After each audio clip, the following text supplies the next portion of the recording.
What is going on with my family? What's going on? Why is this going on? Where does this leave me? How am I going to get through this? The questions swirled in Amy Kemp's mind. Her parents had separated, and at 8 years old, she didn't understand why her dad had to leave. Seeing his life apart from us was different. I became angry, trying to get his attention, but not getting attention. I think I felt invisible to my dad. She found that hanging out with older kids gave her access to something that would block the pain.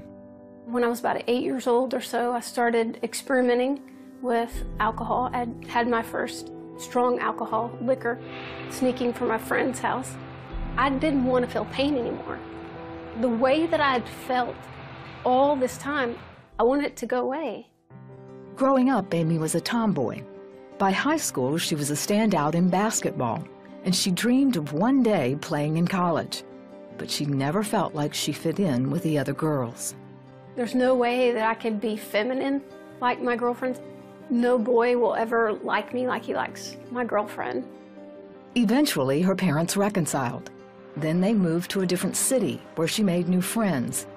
They loved to party and also lived a lifestyle that finally made Amy feel accepted. When I was 16, I was introduced to the lifestyle of homosexuality, and through sports, through basketball.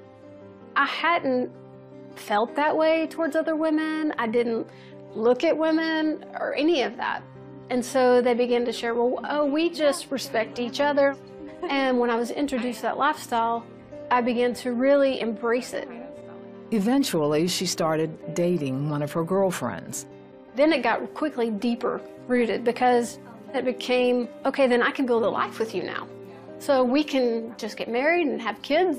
And it was like I was trying so hard to create a family. Then her parents found out. As Christians, they believed that their daughter was going down a dangerous path and made her break it off. Amy was livid. At that point, that's when the rebellion kicked in. At that point, I didn't care.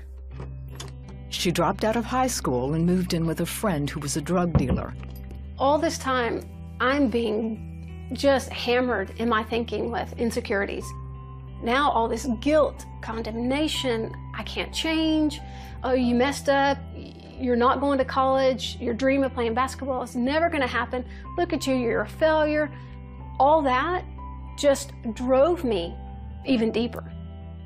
She had never done hard drugs, but she thought amphetamines might cover up the pain. She was addicted immediately. For several months, she tried to quit, but couldn't. One particular night, I had been up for days, couldn't sleep. I was sitting there curled up in a fetal position on a couch, and I began to sing, Jesus Loves Me. And when I began to sing that song that I learned as a little kid, I just broke. At that moment, I cried out to God and I said, God, if you'll help me, if you'll deliver me from this, I'll serve you. And I fell asleep, and I woke up to my friend banging on the door. And I asked her, I said, will you run me by my parents' house?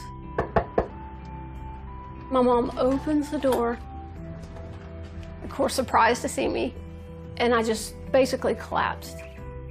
All I could say is, I'm so tired.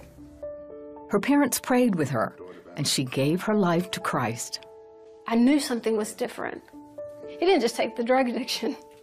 He took the pain, the rejection, the shame, the regret, and he filled me with love and joy and peace. And that just began the journey to healing. Amy says after that, the addiction vanished. And over time, she says God helped her turn away from the homosexual lifestyle. The desire for that was gone. I no longer had a desire for that. Amy says she no longer worries about fitting in because she knows that Christ accepts her. She now enjoys doing missionary work in several countries and has written a book about her journey called Prodigal Daughter. All of that regret and all those wrong mindsets, broken. I mean, just shattered one after another, just broken. And today, I completely live knowing that I'm loved, knowing that no matter what, I'm the beloved daughter of God.